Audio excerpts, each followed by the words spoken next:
นี่มันจังสี่เราบอกยังไงเราเขาเขียนมาเยอะนะใส่ไว้ในชุดนี้นะพอเลยพอเห็นไหมคะได้สกุลมันไม่ใช่สกุลสิกลุ่มนี้ครบเรียบร้อยแล้วไม่เรียนก็เสร็จแล้วเด็ดแล้วมีแม่ดีนะคะดึงทองเย็นมาไว้กับเมื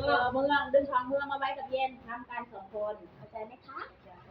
มันจะลบนี่ออกเพราะว่าไอ้คนที่เป็นนักเขาแม่กำลังมาแม่กำลังมาเพราะว่าเขาไปธุระกันแป๊บนึง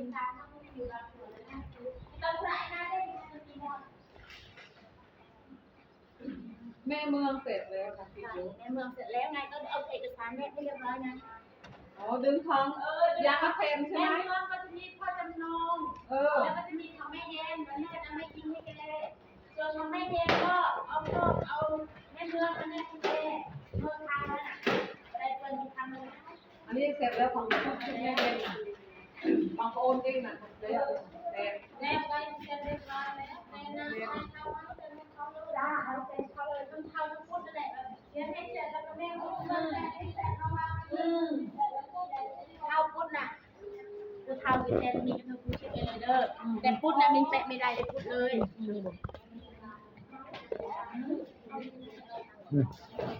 ใช่ค่ะแล้วพอเรียกยังจำเยอะหนัก350จะให้ตัวต้นมาขายให้เขาก็เอา50 บาทสัญญาอายุโอ้ยติดกลม